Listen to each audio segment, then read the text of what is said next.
देने के लिए सीता जी आई हैं। वे माताएं धन्य हैं जो अपनी बेटियों को पूजा पाठ करने के लिए भेजती हैं। वे माताएं पूजनीय और वंदनीय हैं। अपनी कन्याओं को व्रत, उपवास, रामायण, गीता पढ़ना सिखाती हैं। वे माताएं सराहनीय हैं। अपनी बेटी को अनुशासन और मर्यादाओं को ओढ़ना सिखाती हैं। साधकों, राम जी का प्रथम दर्शन सीता को यहां हुआ। क्यों? सीता गौरी की शरण में आई है। और गौरी क्या है? भवानी शंकरौ वंदे, श्रद्धा विश्वास रूपिणौ। श्रद्धा की शरण में जब जाओगे तो भगवान को पा जाओगे। श्रद्धावान लभते ज्ञानम। श्रद्धा बिना धर्म नहीं होई, बिनु माहि गंध के पावै कोई। श्रद्धा से नाता जोड़ा, श्रद्धा की शरण में आई, श्रद्धा की उपासना, श्रद्धा को अपना बनाया, श्रद्धा को अपने ऊपर प्रसन्न कर लिया तो राम मिल गए। जो कन्याएं सोमवार का व्रत रखती हैं, गौरी का पूजन करती हैं, शिव का अभिषेक करती हैं, उन्हें मन वांछित फल मिलता है। और रामायण में एक चौपाई है, उस चौपाई को संतों से लिखवाकर यदि कोई बेटी जप करे, रामायण पढ़ने के साथ साथ में हर दोहा के बाद उसे बोले संपुट के रूप में, तो उस बेटी के माँ बाप को ज्यादा भटकना नहीं पड़ता। उस बेटी के लिए, उस बेटी के माँ बाप को ज्यादा डोलना नहीं पड़ता। यदि उसकी उपासना श्रेष्ठ हुई, उसने यदि मन लगाकर के उस रामायण का अनुष्ठान किया, तो बेटे का बाप स्वयं बेटी के यहां आएगा। लड़के का बाप स्वयं आएगा, बेटी के बाप को नहीं जाना पड़ेगा। संतों से लिखवाकर उस चौपाई को मंत्र के रूप में जपें, क्योंकि रामायण की चौपाइयां मंत्र महामणि विषय प्यार के, मेटत कठिन कुअंक भार के।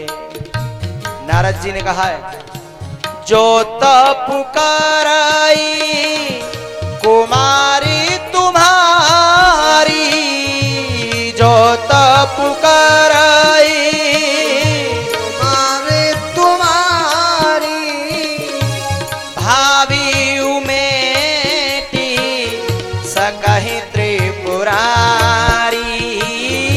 भावी उमेटी सकहि त्रिपुरारी। रामायणी सुर तरु की छाया, दुख भय दूरी निकट जो आया।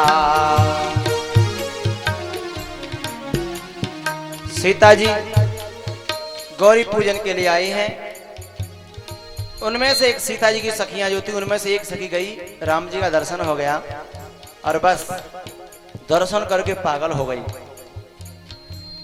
एक बात बताओ, जब तुम उस काले कलूटे का सत्संग सुन के पागल हो जाते हो, तो उसके दर्शन करके क्या पागल नहीं हुई होगी वो? उसकी कथा सुन के लोग पागल हो जाते हैं।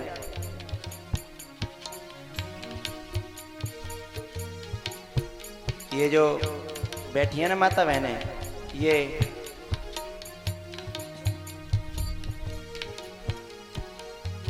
Ladies heart is very emotional. माताओं का हृदय बहुत भावुक होता है। इन पे कथा का असर बहुत जल्दी पड़ता है। इनका भाव प्रधान हृदय होता है।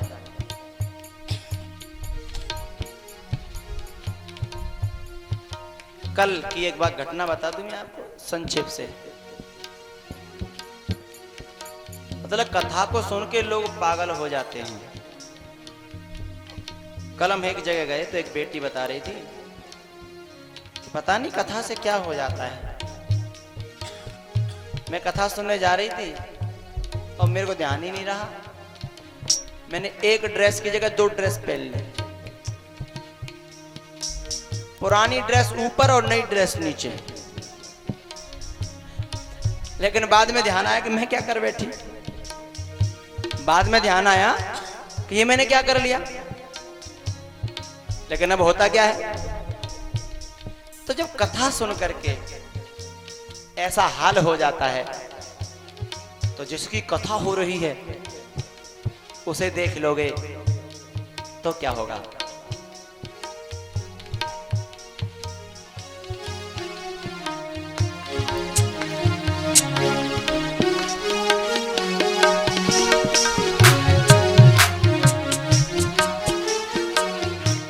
गौरी पूजन जनने पठाई, गौरी पूजन जनने पठाई।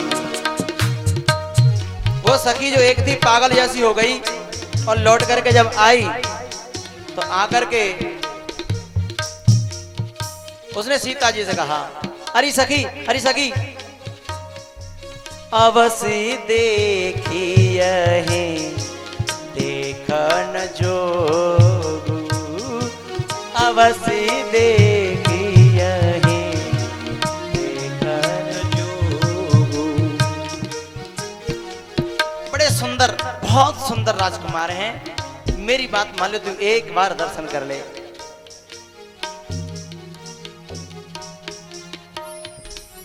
और सीता जी सखियों के साथ गईं और राम जी का दर्शन किया। और दर्शन करने के बाद सीता जी को भी पागलपन छा गया और एक मदहोशी सी आई और उन्होंने अपनी आंखें बंद कर ली। लोचन मगरा मही उरयानी, लोचन मगरा। आंखें बंद कर ली। एक सखी बोली, अरे पागल, अरे पकी, अरे ध्यान, गौरी मैया का ध्यान बाद में कर लेना, अब तो मौका है, दर्शन कर ले जी भर के, फिर बाद में पछताएगी। लेकिन जानकी की दर्शन की पद्धति अलग है। हमारी कथा में बहुत से लोग तो आंख बंद करके सुनते हैं और बहुत से लोग आंख खोल करके सुनते हैं। सुन तो दोनों रहे हैं, आंख खोलने वाले भी सुन रहे हैं और आंख बंद करने वाले भी। ये अलग बात है, कोई एक आध दोनों काम कर ले बंद करके। कुछ तो आंख बंद करके दोनों काम कर लेते हैं। कभी कभी गर्दन हिला देते हैं ऐसे करके तो समझ में आए कि हाँ कथा सुन रहे हैं महाराज जी। और कभी कभी गर्दन दूसरे तरीके से हिल जाती है, जो है दोनों काम चल जाते हैं। लेकिन सीता जी की पद्धति, विदेहजा की पद्धति, जानकी की पद्धति अलग है। लोचन मग राम और आनी, दीनेहु पलक कपाट सयानी। कुंदी बंद कर दी कि अब कहीं निकल के भाग न जाएं, और अंदर जब्त कर लिया, कैद कर लिया। क्यों भैया, कैद तो चोर को करते हैं। राम जी को कैद क्यों कर लिया? राम भी चोर हैं, चोर। कन्हैया को तो सब चोर कहते हैं, लेकिन राम जी को कोई चोर नहीं कहता। लेकिन तुलसी बाबा ने राम जी को भी चोर कहा है। विश्व विलोचन चोर विश्व विलोचन चोर। कन्हैया तो लिमिट में चोर है, लेकिन इनके लिए तो कहा विश्व विश्व विलोचन चोर, विश्व विलोचन चोर। ये तो जहां अपने रूप की मोहिनी डाल दें, बस उसी को चोर लेते हैं, उसी को चुरा लेते हैं। वहां तो कहा गोपीन के चित्त चोर, और यहां विश्व विलोचन चोर। बहुत से छुपे रुस्तम होते हैं, छुपे रुस्तम। बहुत से तो बेचारे जाहिर हो जाते हैं, बहुत से जाहिर नहीं होते, चोरी बहुत करते हैं। तो राम चोरी में कभी नहीं छोड़ते, लेकिन इनकी चोरी बड़ी गहरी है। नीति प्रीति परमारथ स्वार्थ। नीति, राजनीति, धर्मनीति, कूटनीति, जितनी भी नीतियां होती हैं, है ना, नीति और प्रीति, प्रेम करना, परमार्थ और स्वार्थ। नीति प्रीति परमार्थ स्वार्थ, कौन राम सम जान जथारथ, कौन राम सम जान जथारथ। नीति प्रीति परमार्थ और स्वार्थ राम के समान दुनिया में कोई जानने वाला है नहीं। इसका मतलब प्रेम करना भी राम की तरह कोई नहीं जानता, नीति खेलना भी राम की तरह कोई नहीं जानता, परमार्थ का पथ भी राम की तरह कोई नहीं है, और स्वार्थी भी राम सा कोई नहीं है। कौन राम सम जान जथारथ, कौन राम सम।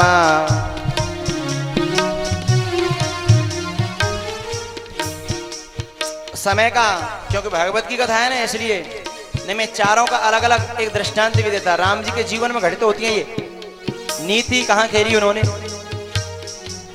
प्रीति को कहां जाहिर किया। सबसे बड़े प्रेम करने वाले, दुनिया में ऐसा कोई प्रेम करने वाला है ही नहीं। जब प्रेम करते हैं तो दुनिया की लोक लाज तक त्याग देते हैं। भगवान श्री कृष्ण दुनिया की नजर में बड़े प्रेम के पुजारी हैं, बड़े प्रेम करने वाले हैं, लेकिन ऐसा प्रेम होता है क्या? मथुरा जाकर के बाहर बाद में कभी जीवन में लौटे ही नहीं वृंदावन, ऐसा प्रेम होता है क्या? और राम का प्रेम, दुनिया बुरा कहे भला कहे कुछ भी कहे, हे खगमृग है मधुकर श्रेणी, हे खगमृग है मधुकर श्रेणी, हाँ तुम देखी सी ताम्रग नैनी, तुम देखी सी ताम्रग नैनी, नीति प्रीति परमार्थ स्वार्थ। जब लगता यह है कि राम तो मर्यादा पुरुषोत्तम है, और लगता है कन्हैया बिल्कुल मर्यादा को जानते ही नहीं है, लगता तो ऐसा है। लेकिन सज्जनों, जब कभी एक महीना का समय मिले और राम और कृष्ण की मिक्स कथा चले और दोनों के जीवन का समन्वय करके चर्चा चले, तब आनंद आए। राम के जीवन में कुछ ऐसी बातें जिन्हें लोग जान ही नहीं पाए, और कन्हैया के जीवन में भी कुछ ऐसी बातें हैं जो लोगों की नजरों से बहुत ओझल हैं, बहुत ओझल हैं।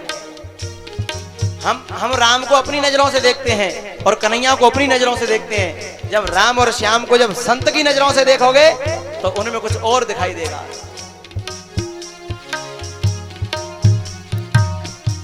नीति प्रीति पर मारथ स्वार्थ, कौन राम सम जान यथार्थ। पुष्प वाटिका में देखिए वाटिकाएं 3 हैं रामायण में, अशोक वाटिका, विदेह वाटिका और एक सुग्रीव वाटिका और है। अशोक वाटिका को हनुमान जी ने उजाड़ा है और सुग्रीव की वाटिका को अंगद ने उजाड़ा है, लेकिन जनक जी की वाटिका को किसी ने नहीं उजाड़ा है। क्यों? वाटिका का मतलब होता है कर्मों के वृक्ष लगे हैं जिसमें, कर्मों के वृक्ष लगे हैं जिसमें, वृक्ष कर्म का स्वरूप है। तो कर्मों के वृक्ष यदि मोह के द्वारा लगाए गए हैं, मोह माने रावण, कर्मों के वृक्ष यदि मोह के द्वारा लगाए गए हैं तो संत उखाड़ करके फेंकेगा। कर्मों के वृक्ष यदि कर्म मोह की प्रेरणा से किए गए हैं तो आपके उन कर्मों को संत मिटाएगा, उनका विध्वंस करेगा, उस वाटिका को उजाड़ देगा। हनुमान जी कौन है? संत है ना। हनुमान जी बाल ब्रह्मचारी संत हैं। और सुग्रीव की वाटिका यानी भोगी की वाटिका। सुग्रीव कौन है? भोगी। रहता तो हनुमान जी के साथ में है ऋष्यमुख पर्वत पर। मैंने एक दिन कहा था ना कि दोनों जिस ऊंचाई पर रहते हैं सुग्रीव और हनुमान। अच्छा, ये सुग्रीव की वाटिका जो उजाड़ी है इसका प्रसंग बहुत कम थोड़े उसमें है, तो आदमी जब पढ़ते चले जाते हैं ध्यान में नहीं आता है। आप ध्यान से पढ़िएगा। हनुमान जी सीता जी की सुध लेकर के आए हैं और जब सुग्रीव से मिलने के लिए चले हैं तो बीच में वाटिका पड़ी है, वहां पढ़ना, तो उसमें सब बानर भालू टूट पड़े हैं और उसको उजाड़ दिया। तो भोगी की वाटिका, लेकिन भोगी की वाटिका जब तक नहीं उजड़ेगी जब तक शांति का पता नहीं लग जाएगा, जब तक सच्ची भक्ति के दर्शन नहीं हो जाएंगे।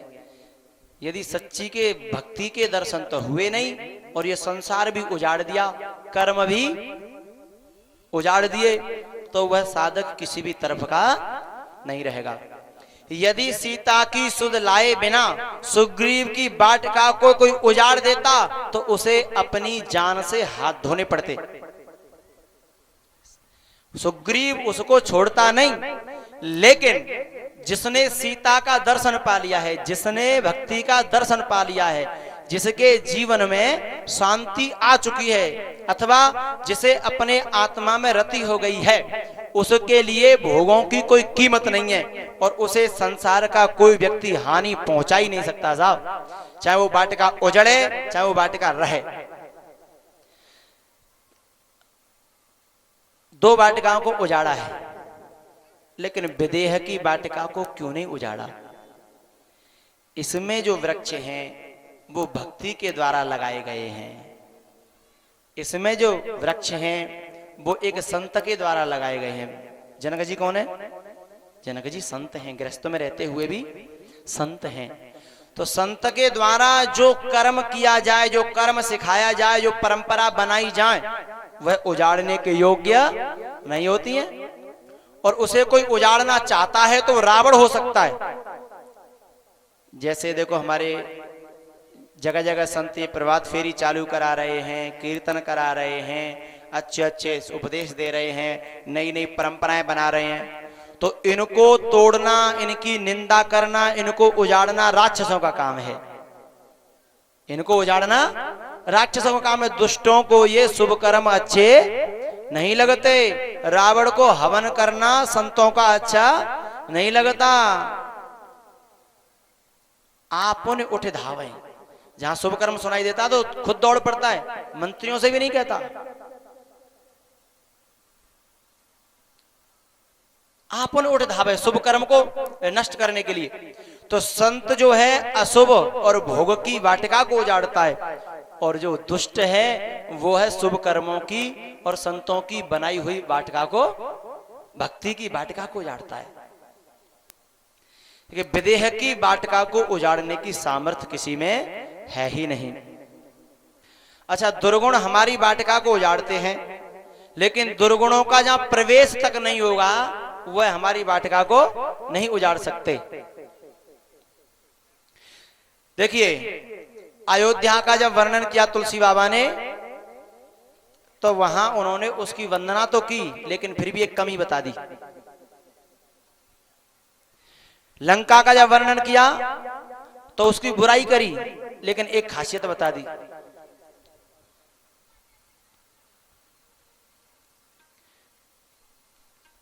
लंका में सब लोग राक्षस हैं, लेकिन फिर भी एक विभीषण एक भक्त है। अयोध्या में सब राम के भक्त हैं, लेकिन फिर भी एक तो था ही जिसने सीता जी को, जगत जननी को, परम पवित्र को, पतित पावनी को कैसा लांछन लगाया। अयोध्या और लंका। लेकिन जब जनकपुरी का नाम आया, जब जनकपुरी का नाम आया, तब गोस्वामी जी फूट पड़े हैं। उनकी कलम क्या कहती है? सब नर नारी सुभग सोचि संता।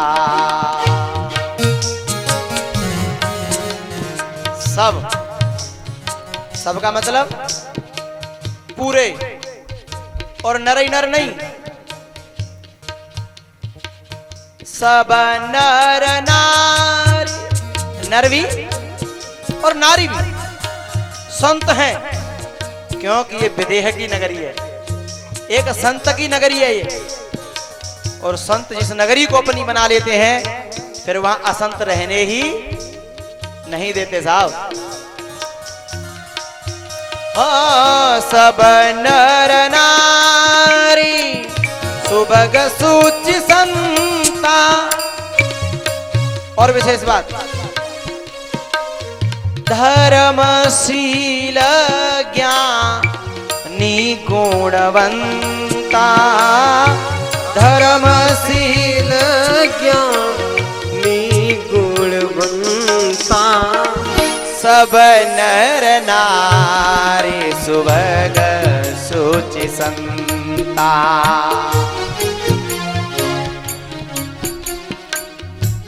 अयोध्या के राजा हैं राम, और जनकपुर की अधिष्ठात्री देवी हैं सीता। राम यानी पिता है, और सीता जी माँ। राम यानी पिता बच्चों का पालन पोषण करता तो है, लेकिन मां की तरह नहीं कर सकता। और जब मां किसी बच्चे को संभालती है, तो फिर बिल्कुल गंदगी रहने। अयोध्या में एक व्यक्ति रह गया जिसे राम भी शुद्ध नहीं कर पाए, राम भी पवित्र नहीं कर पाए, लेकिन सीता की नगरी में कोई बता दे, सब नर नारी सुभग सोचि संता। राम क्या है भैया? ज्ञान। सीता है भक्ति। तो ज्ञान की शरण में जाने के बाद अवगुण रह सकते हैं, ज्ञानी होने के बाद भी दुर्गुण रह सकते हैं, लेकिन भक्ति की गोद में जाने के बाद अवगुण कहां रह सकता है? भक्ति के चरणों में आने के बाद दुर्गुण कहां रह सकता है?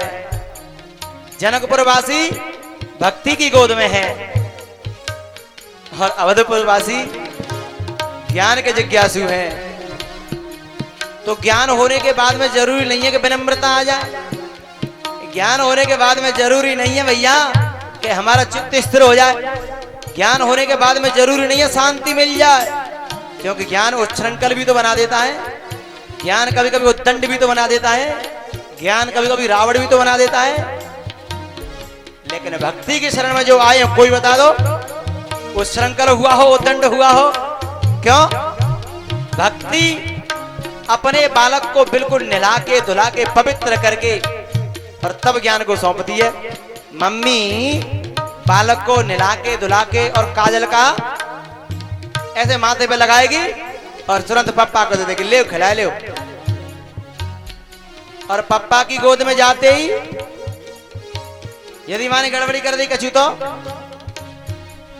तो पप्पा फिर फेंक दे ले जा संभाल, जल्दी कर फिर मम्मी की गोद में चला जाएगा। सफाई तो माँ ही कर सकती है भैया, शुद्ध तो माँ ही कर सकती है, पवित्र तो माँ ही कर सकती है, पवित्र तो भक्ति ही कर सकती है। हाँ, ज्ञान संभाल लेगा पवित्र होने के बाद, ज्ञान संभाल लेगा पवित्र होने के बाद। पापा खिला लेंगे उसे, गोद में ले लेंगे, हैं? रोएगा तो चुप करने का प्रयास करेंगे, लेकिन जरूरी नहीं चुप कर दें, जरूरी नहीं है चुप कर दें। धर्मशील ज्ञानी गुणवंता सब नर नारी सुबह सुचि संता। लेकिन भैया वे संत कैसे हो जाएंगे, वे धर्मशील कैसे हो जाएंगे, वे ज्ञानी कैसे हो जाएंगे, वे पवित्र कैसे हो जाएंगे, वे संत कैसे हो जाएंगे? कौन? जिन यह बारी न मानस धोए, जिन यह बारी न राम भक्ति के जल में, राम कथा में जिन्होंने अपने हृदय को स्नान नहीं कराया, जिन्होंने अपने को नवाया नहीं है, वे कैसे पवित्र हो जाएंगे? जो वासनाओं के कीचड़ में कूद रहे हैं, जो भोगों के कीचड़ में नहा रहे हैं, तो समझ तो रहे कि हम स्नान कर रहे हैं, लेकिन भैया उनका तो स्नान और ज्यादा अपवित्र कर रहा है। वे कौन है? ते कायर कली काल बिगोए,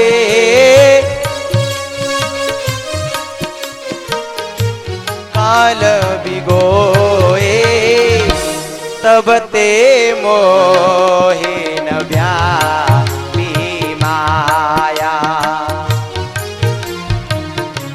जब ते रघुनायक अपनाया, मन ते सकल वासना भागी, मन ते सकल वासना भागी, केवल राम चरण लय लागी, केवल राम चरण लय लागी, तब ते मोहिन व्यापी माया, जब ते रघुनायक अपना। भगवान राम फूल चुन रहे थे, तो जो अधखिले फूल हैं उन्हें तो अपनी चुटिया में लगा लेते हैं, अब जूड़े में, और जो खिले हुए फूल हैं उन्हें दौना में ले लेते हैं। किसी ने पूछा कि ये दो हाथ क्यों कर रहे हो?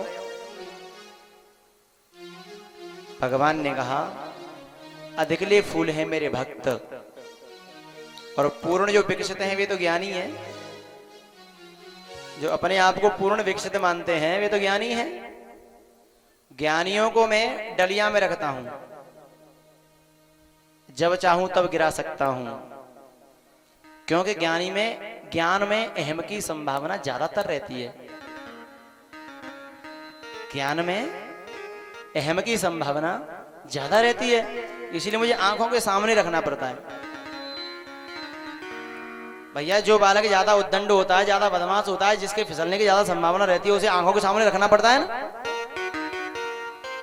और जो सरल है, सीधा है, जो अच्छा है, जो आचरणवान है, जो समर्पित है, उसे आंखों के सामने रखने की आवश्यकता, उसे तो ऊपर रख लो। और जो जितना समर्पित होगा उसे उतना ही सिर पर धारण करने का मन करता है ना। तो मैं भक्तों को मैं सिर पर रखता हूं, ज्ञानियों को आंखों के सामने। सीता जी जब आई तो राम जी का ध्यान सीता जी की ओर गया, जबकि रघुवंशी न कर सहज स्वभाव, मन कुपंथ पग धरइन काऊ, जे ही सपने पर नारिन हेरी।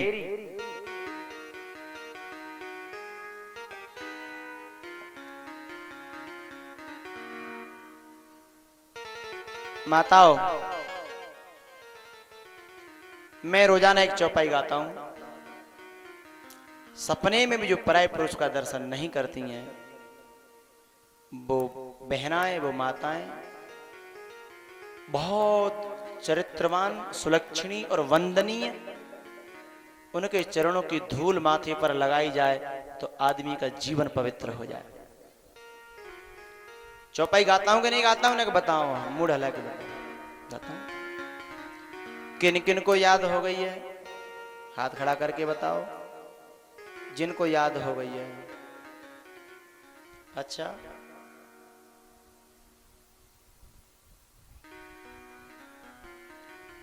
बस 15 हाथ ठाड़े भाई। हे भगवान, गांव में कहावत कहते हैं, सब रात रोई एक न मर्यो। खोदा पहाड़,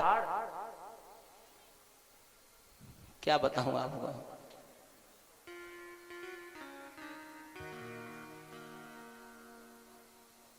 केवल 15 हाथ खड़े हुए हैं।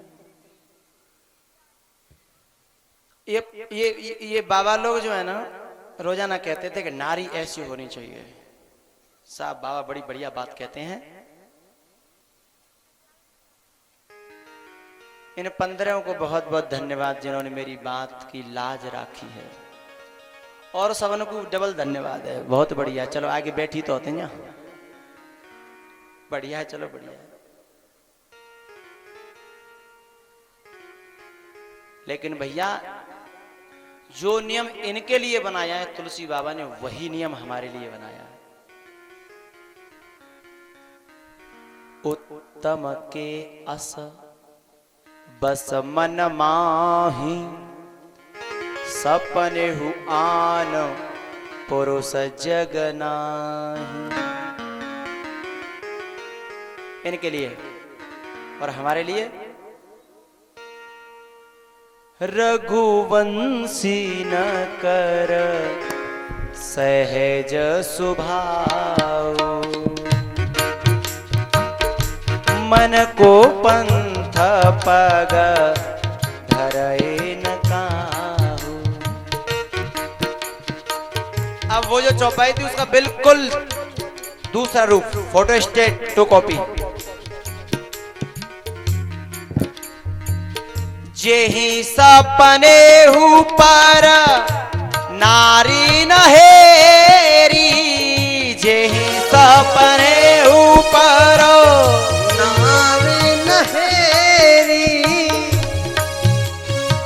है कोई अंतर है क्या? उत्तम के अस बस मन माही, सपने हु आन पुरुष जग नाही। दूसरी क्लास, दूसरी सेकंड डिवीजन। मध्यम परपति देखा ही कैसे, भ्राता पिता पुत्र निज जैसे। और आप में सेकंड क्लास, जननी सम जानहि पर नारी, धन परावविस देविस भारी, धन परावविस देविस भारी। पर धन को पत्थर गिरे, पर तिरिया मातु समान। इतने पेहुर हरि मिले तो तुलसी देत जवान, धन पराव विसते विष भारी।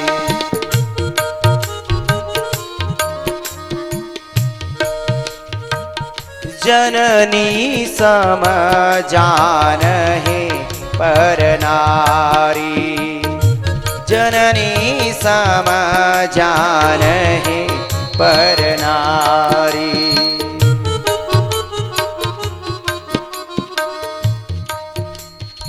Money is lost, nothing is lost. Health is lost, something is lost. हाथ का मैल है धन, चला जाएगा फिर आ जाएगा फिर चला जाएगा। चंचला है माया, कभी स्थायी तो रही नहीं। शरीर बिगड़ने में देर नहीं लगती, बनाने में थोड़ा टाइम लगता है। पहला सुख निरोगी काया, ये थोड़ा डाउन हो जाए, थोड़ा गड़बड़ी हो जाए तो साधना नहीं हो पाती है। साधन धाम मोक्ष कर द्वारा। शरीर बिगड़ गया तो कुछ नष्ट हुआ है, सब कुछ तो नहीं, लेकिन शरीर भी बिगड़ के बन जाता है।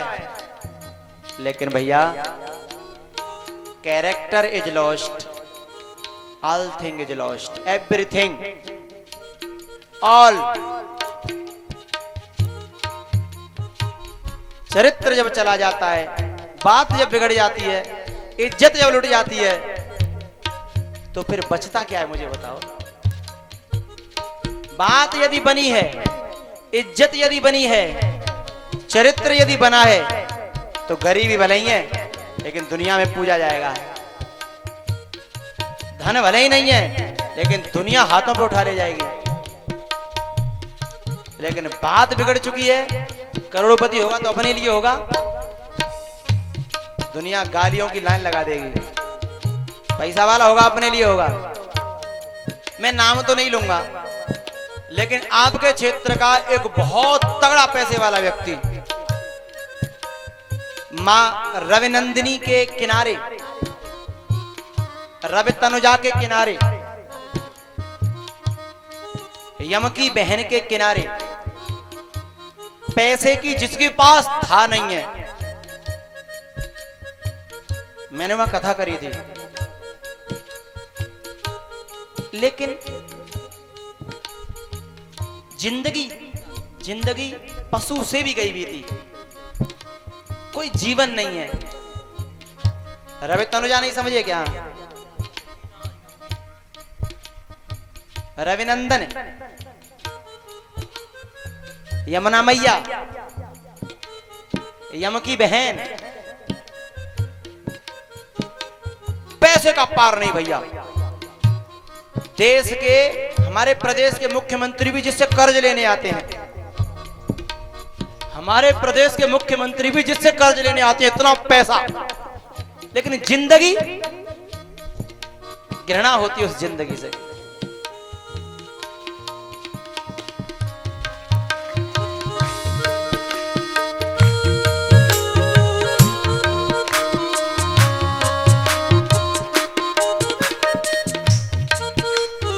छोटे छोटे बच्चे मुंह पे गालियां दे रहे हैं, और छोटे छोटे बच्चों के सामने हाथ जोड़ रहे हैं। मतलब मेरा कहने का क्या है? Character is lost, all thing is lost, everything, सब कुछ चला गया।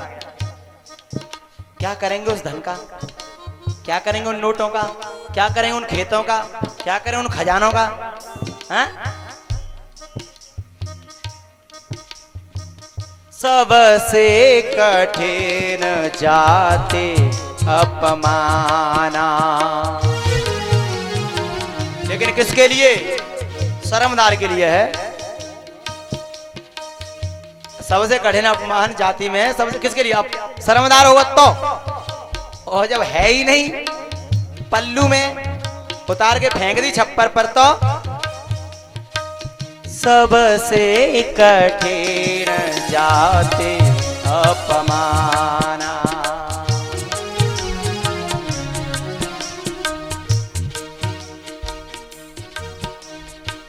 इसलिए वह सज्जनों में कह रहा था, character is lost, all thing is lost. चरित्र चला गया तो सब कुछ चला गया, कुछ बचा ही नहीं। नजरों से जो गिर जाए मुश्किल ही संभल पाए। नजरों से गिराना ना, चाहे जितनी सजा देना, नजरों से जो गिर जाए हैं। गाले गाले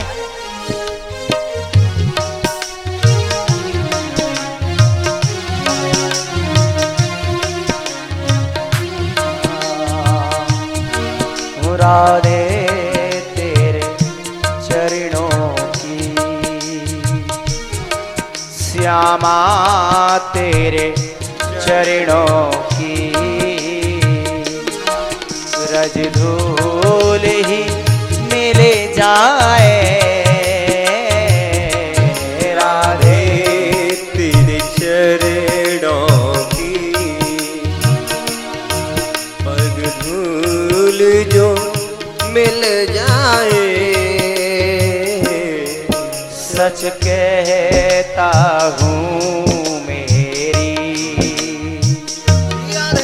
किस्मत ही संभली जाए। सच कहता हूँ मेरी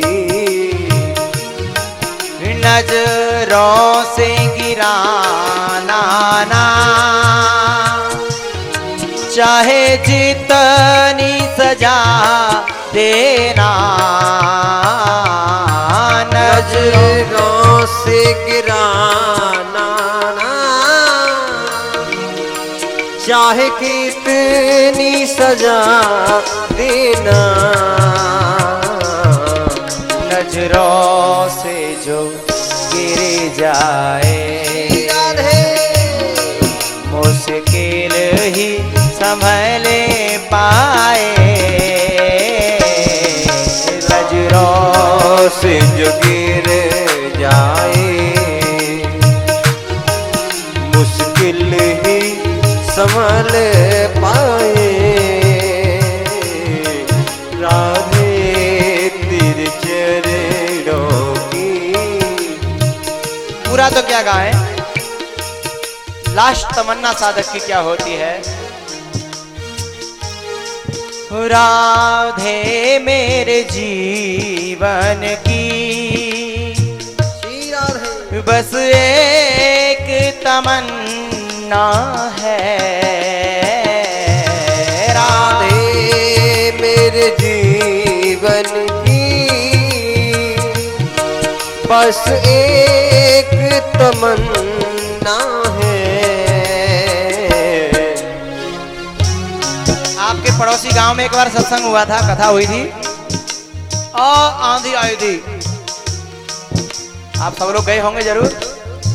और उसमें पंख गिरे, पांडाल गिर गया, तो कुछ की खोपड़ियां फूट गई, किन्हीं के बहुत घायल हुए थे लोग। उस कथा में कौन कौन थे, जरा हाथ खड़ा करें। हाँ, आप सभी थे। जब सबको परेशानी हुई तो उन घायल लोगों को देखने के लिए शाम को मैं गया, तो एक प्यारी बहन खाट पर लेटी थी, पट्टी सिर पे बंधी थी। और मैंने जाके कहा बड़ी चोट आई, बड़ी परेशानी हुई। तो उसके बड़े प्यारे शब्द थे उसी गांव में, अरे बाबा, इससे बड़ा सौभाग्य क्या होता कि हम कथा सुनते सुनते चले जाते। कथा सुनते सुनते यदि हम चले गए होते, इससे बड़ा सौभाग्य और क्या होता। हम तो ये चाह रहे थे, ऐसा कहीं मिलता है? जन्म जन्म मुनि जतन कराही। और हम तो साक्षात वैकुंठ में बैठे थे, आपका दर्शन था, भक्तों के बीच में थे, कथा कानों में जा रही थी, कन्हैया में हृदय हो रहा था। हम तो चाहते थे, लेकिन ऐसा हुआ नहीं। उसे अपनी चोट का गम नहीं था, उसे दुख इस बात का था कि हम गए क्यों नहीं, है ना। ये साधक की दृष्टि है। तुम सामने हो मेरी एक ही तमन्ना, एक ही ख्वाहिश, एक ही आरजू, एक ही इच्छा, तुम सामने हो मेरे, मेरा दम ही निकल जाए, तुम सामने हो मेरे, मेरा दम ही निकल जाए। जय हो तेरे चरणों की शीरा रे।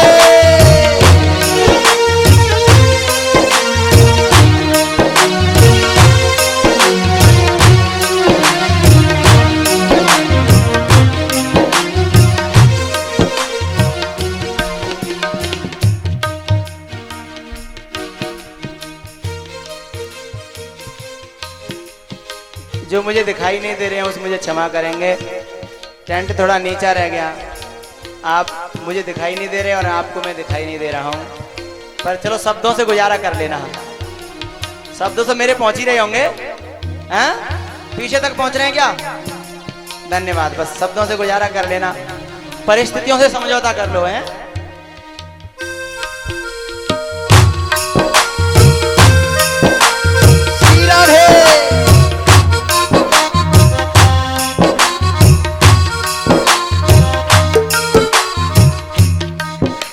तो हम लोगों के लिए भी गोस्वामी जी ने मार्ग बनाया है, केवल माता बहनों के लिए नहीं है।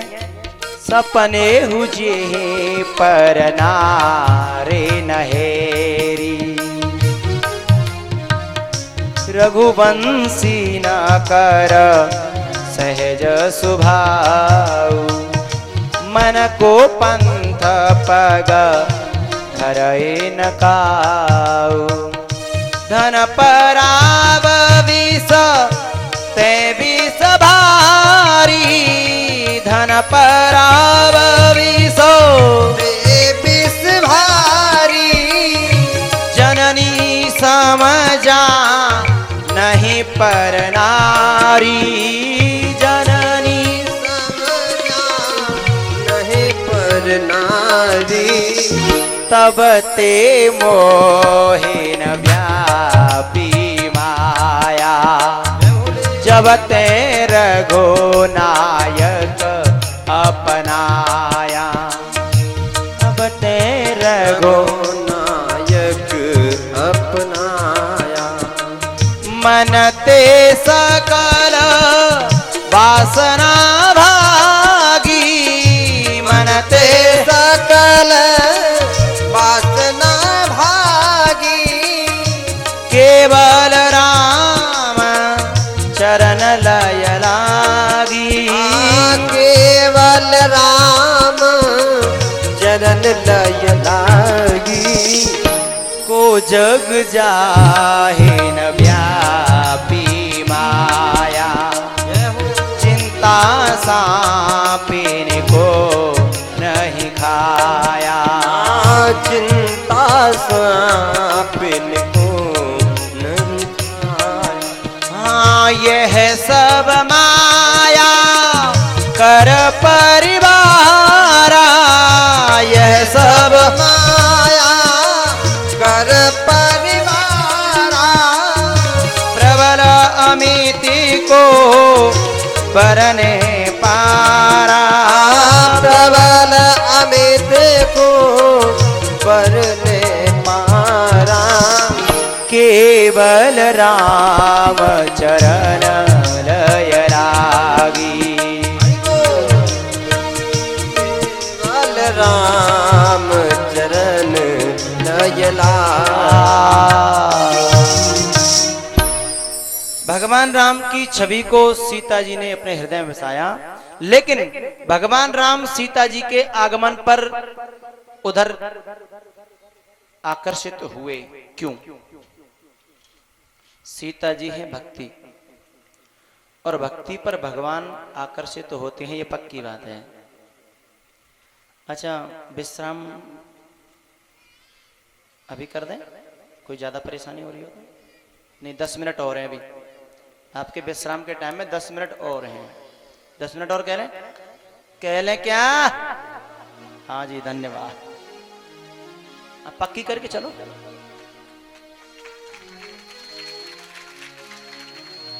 बीच बीच में खड़े मत हुआ करो पर 10 मिनट और से।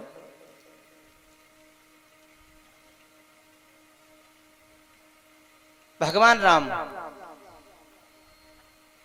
भक्ति जब आती है तो भक्ति के आगमन से एक ध्वनि उत्पन्न होती है। कंकन किंकिनी नूपुर धोने सोने।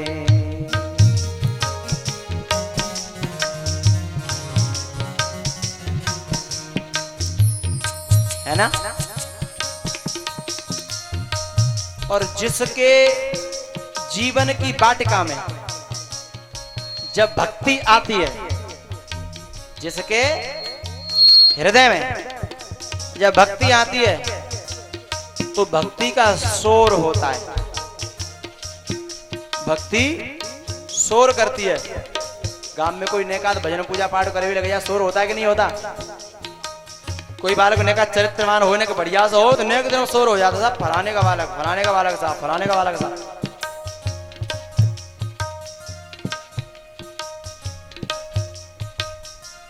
शोर तो माया भी करती है। नेकाऊ पे आ जाए तो अरे साहब फलाने के छोरा तो ठाड़ करता साहब, अरे साहब फलाने आदमी ने तो साहब चमका दिया। शोर दोनों करती हैं, माया और भक्ति। लेकिन माया जो शोर करती है उससे विनाश होता है, और भक्ति जो शोर करती है उससे परमात्मा आकर्षित होता है। भक्ति की ध्वनि से परमात्मा रीझ जाता है, और माया की ध्वनि से न संसार रीझे न परमात्मा। संसार भी रीझता थोड़ी है, संसार ईर्ष्या करने लग जाता है, संसार द्वेष करने लग जाता है। भक्ति का परिवार दूसरा है, और माया का परिवार, माया जब हृदय में आती है तो अपना परिवार बढ़ा देती है, और भक्ति जब हृदय में आती है तो अपना परिवार बढ़ा देती है। सीता जी की ध्वनि को सुन करके, और सीता जी की ध्वनि किन 3 चीजों की है। अब हम लोग क्या जानते हैं, अब आपसे बात नहीं करूंगा। कंकन किंकिनी नूपुर धोने सोने। कंकन, ए मैया कंकन कहाँ पहनती हो? कान में? अच्छा हाथ में? हाथ में तो चूड़ियां पहनती हैं, कंकन। अच्छा कंकन किंकिनी, और किंकिन, किंकिन नहीं समझती हो? अच्छा हाँ बताना। करधनी, धन्यवाद साहब, तालियां बजाइए। ये शास्त्रीय शब्द है ना, ये साहित्य का शब्द है, गांव में नहीं कहते हैं किंकिन। करधनी प्रसाद बाद में दे देंगे उधार। ये इनाम ग्वालियर को चली गई है साहब, धन्यवाद। किंकिन माने करधनी। कंकन किंकिनी नूपुर, पाइजे पाइजे क्या? बिछिया, बिछिया। बिछिया को जानते हैं कि नूपुर बिछिया से कहते हैं। हाथ खड़ा करो, नीचे कर लो। जिन्होंने हाथ खड़े किए वे सब गलत हैं। अभी सीता जी की शादी हुई ना, बिछिया कहां से आ गए?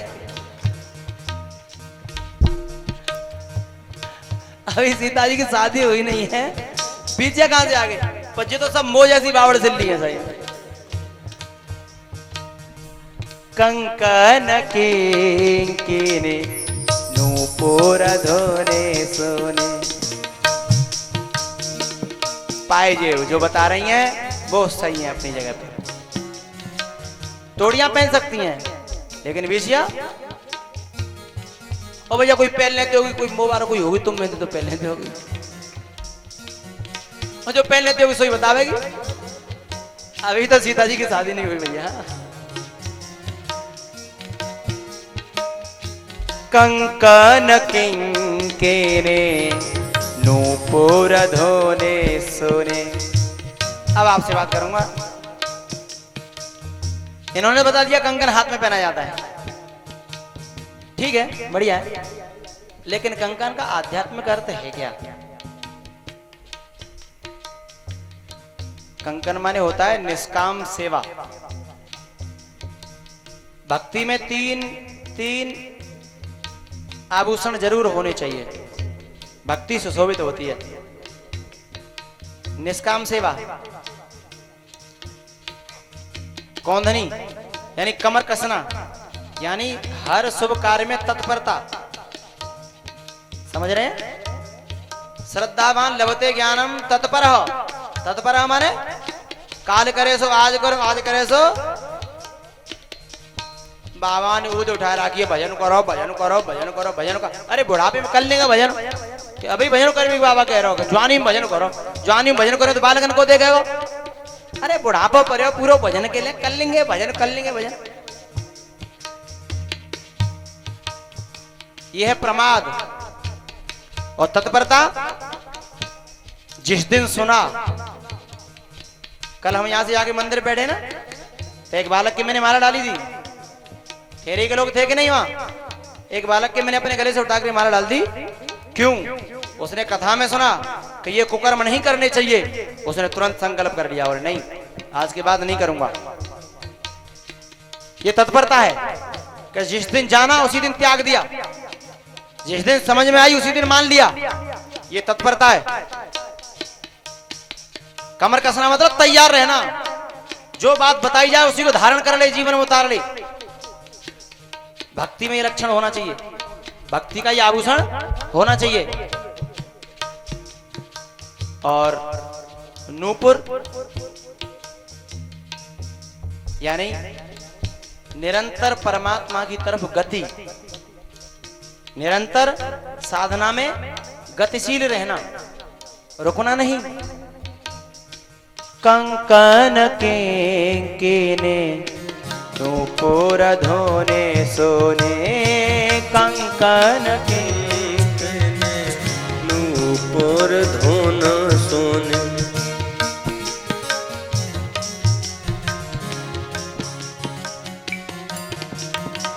एक बात है, कभी कभी अखाड़े में बड़े बड़े तगड़े तगड़े पहलवान गिर जाते हैं, हम समझते थे कि हम ही नहीं जानते, हम समझते थे कि हम ही नहीं जानते, हम ही वैसे बाबड़ चले हैं, और हमसे भी ज्यादा बाबड़ चले दुनिया में अभी है।